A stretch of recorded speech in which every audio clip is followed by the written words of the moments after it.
Good morning, my fellow yogic travelers. I'm mighty glad to be alive today, and I hope that you are too, as we continue to live, laugh, love, learn, linger, and live the life we love. Today, I want to talk about the wounded healer. My own life mirrored the life of my teacher in that he was a sickly child, and I was like the runt of the litter myself. And he was undernourished, and it's amazing when you see the size of what his chest grew to through his pranayama and yogic practices. Nonetheless, we all need someone to initiate us if we're going to face our wound, if we're going to learn the difference between being depressed because you're pulled down by the sadness and shame of your wound versus active grieving. If you learn to grieve actively, you're much more at choice about when you're going to come up.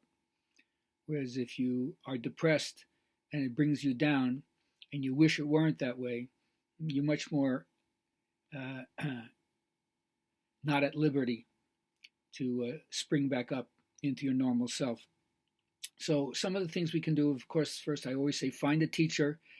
I don't care if it's a shaman, a guru, a sensei, a roshi, a rabbi, a minister, a pastor, an abbot, some starets, some anchoret, curandero, witch, wizard, doesn't matter.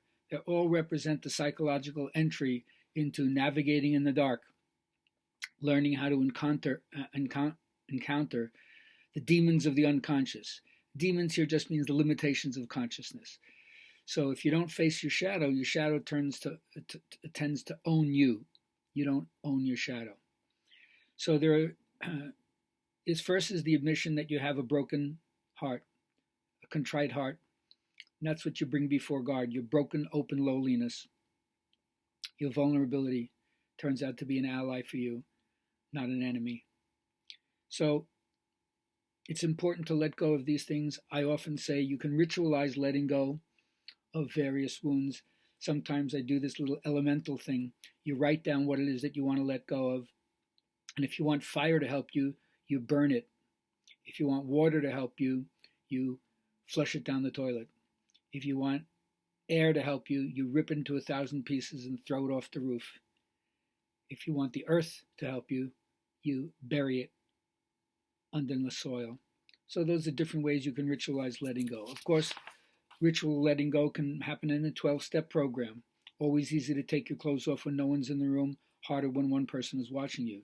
So you learn to peel off the layers in front of other people. And you find out that everybody is suffering, and everybody's suffering is unique to them. The kind of suffering they go through, the language they use to describe it, the way they bear it, the way they take steps to ameliorate it or get rid of it. And so one of the ways you can understand how to heal is when I talk about the archetypal energies, each one of them has a shadow. So if your king and queen is in the shadow, you tend to be bossy. If your warrior is in the shadow, you tend to be mean. If your inner high priest or high priestess is in the shadow, you tend to be manipulative. And then if your lover is in the shadow, you tend to be addicted in some way. So you got to watch out for those 4 qualities. Being bossy, being mean, being manipulative, and being addicted.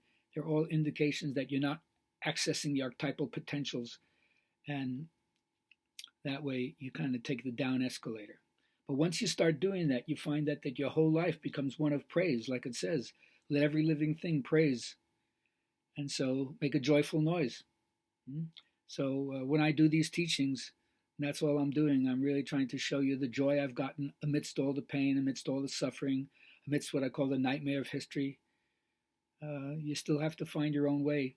You still have to find the light that's within you, and to the extent that you can, share it with other people and help to foster, encourage it, and bring it out in other people. So another thing, as the final parting shot, is forgiveness is really important. The first to apologize is always the bravest. The first to forgive is always the strongest. And the first to forget is always the happiest. So be brave, be strong, be happy, and don't put it off. TNT, do it today. View all change as normal rather than something that you don't want. Look for opportunities rather than bemoan anything that's negative, because so much is beckoning for us to do. And stop stewing, start doing.